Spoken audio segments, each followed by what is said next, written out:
welcome back to our channel. I'm Julie and I'm the owner and one of the instructors here at Roche Ballet. We're a virtual ballet school just for adults. Welcome to my new home studio. I'm now based in Loveland, Colorado. This new home studio still has carpet flooring, my stepladder for a bar. It will be continuing to evolve as the weeks go by. I will keep you guys posted on anything I learned to make this space more conducive for dancing, so you can do the same in your home studios as well. So today we are going to be talking about how to angle our body towards the bar.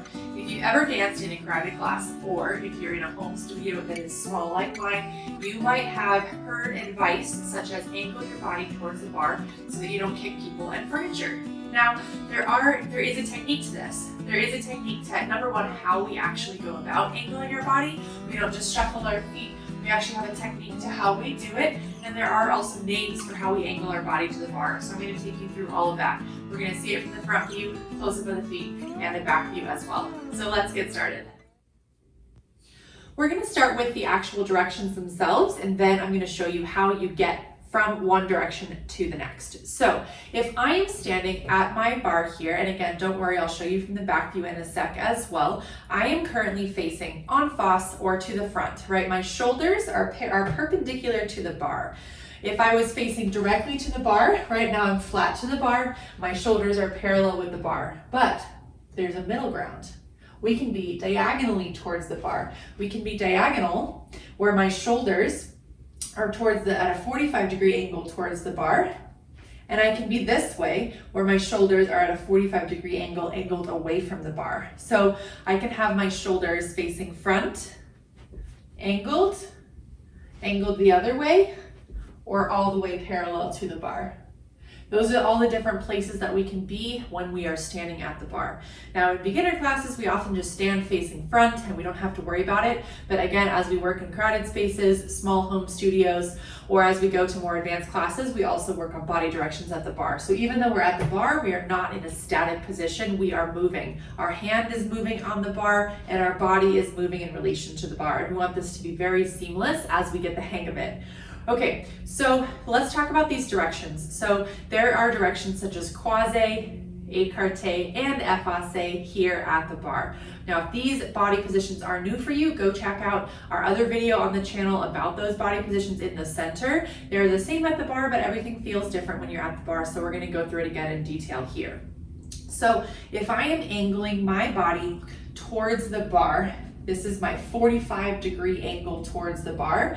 I would be croisé to the bar. I could do tendu front, be croisé front, and then I could also do to the back, croisé back, with that inside leg. So croisé, again, means crossed, right? And so if you're looking at me from the front view, my legs look crossed, right? If I was angling this way, I wouldn't be crossed anymore. I would be in that effacé line or that open line, right? So here I'm facing the bar, I'm in the croisé line, and then here I'm facing away from it. I'm in that open line here. So when we're croisé front, we want to think about, we wouldn't grand battement in this position, right? We're going to kick the bar if we grand battement in this position.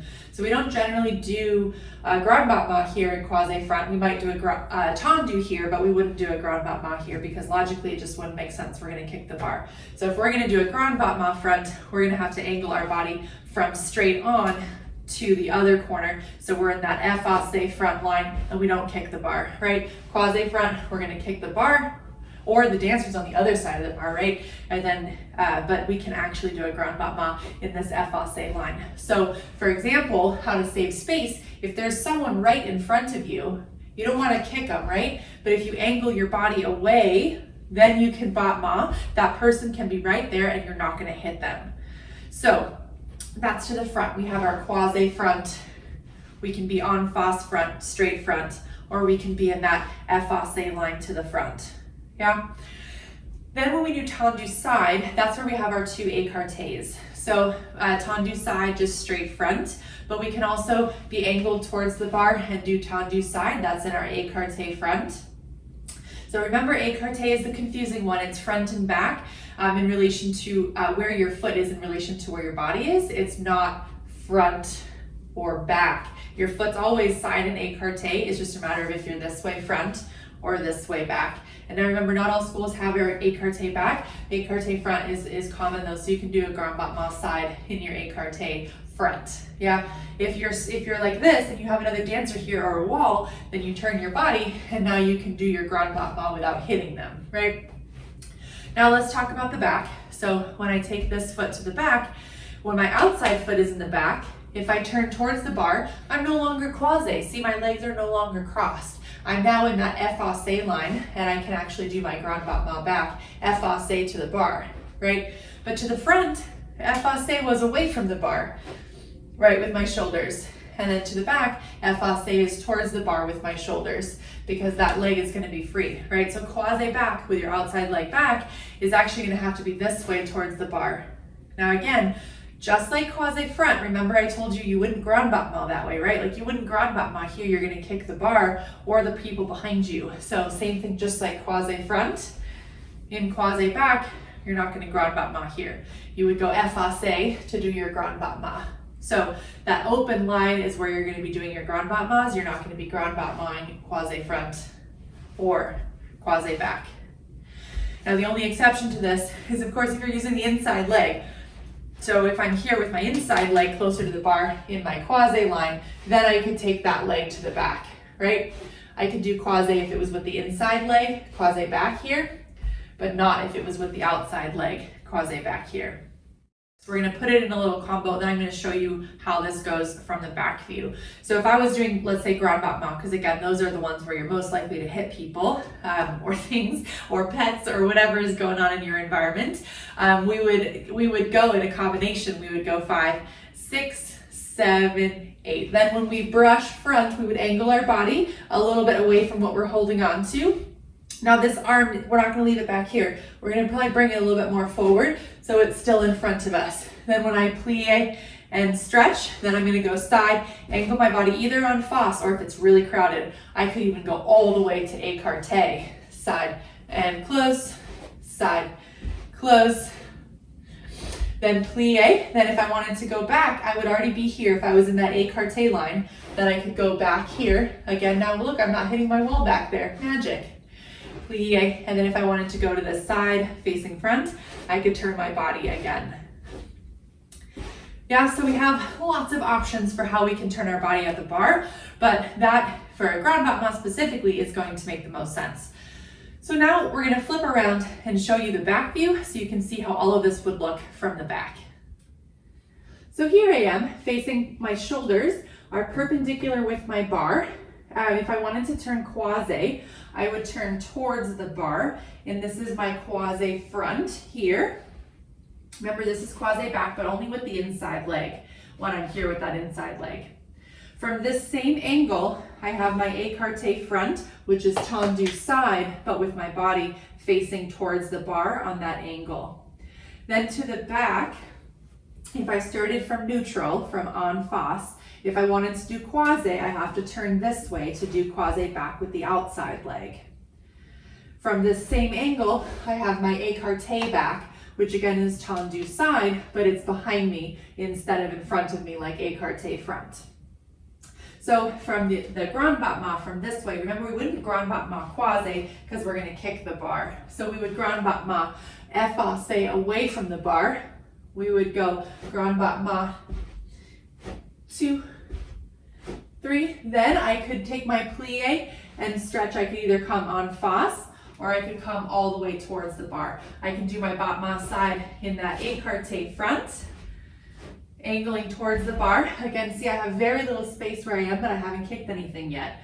And then plie. Since I'm already facing the bar, I'm already in effacé back. So I can do this grand battement back in this situation, keeping my body angled. Plie. If I wanted to come back, I could do that here. And then I would angle my body. I could go en face, or I could have my body in that écarté front. So again, from this view, we turn towards the bar.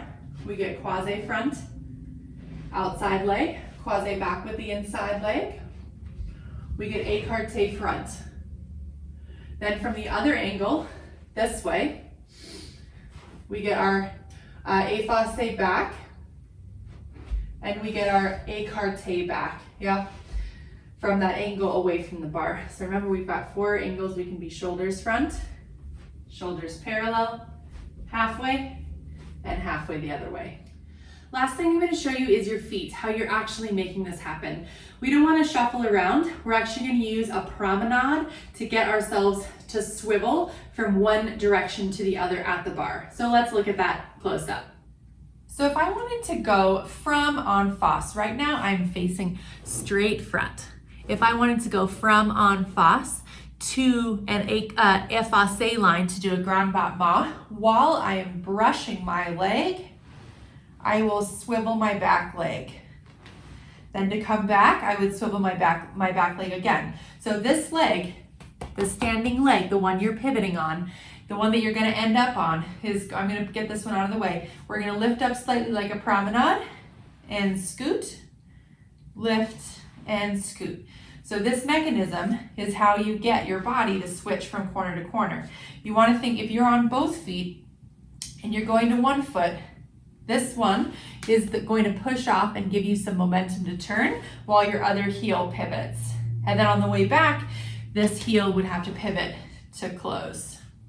If you're doing it on the inside leg, if you're going from en face to the inside leg, that foot, the inside foot, is the one that's doing the pivoting. And the back foot is just doing a tendu. It's just that the front foot is doing that pivot while the back foot is coming out and in. So we always want to pivot on just one foot. We can't pivot on both. It's not going to work out. So even if we're on both of our feet and we want to turn our body, we could still pick up and pivot. That way, what I just did, super sneaky, I have my weight in my front foot, pick up a little bit, and pivot my body around. Now I've got this foot pretending like it's on the floor, but it's actually just glued to the other one. I'm just gonna pivot around here so you can kind of see what's going on. It's actually just glued to the heel, glued together to make it look like it's still on the floor, but I'm swiveling around my toes. So the same concept is like if you've ever done a grand plie or something and then you turn into stretch and then you turn out, it's that same swiveling of the feet on the toes. We're not going this way on our heels. We swivel on our toes. It's the same concept as promenade. When we promenade around, we lead with that heel on the bottom foot. We think about that foot lifting just enough so I can scoot it. I'm not doing a releve to scoot. I am just lifting it enough off the floor that I can turn it out and bring it forward.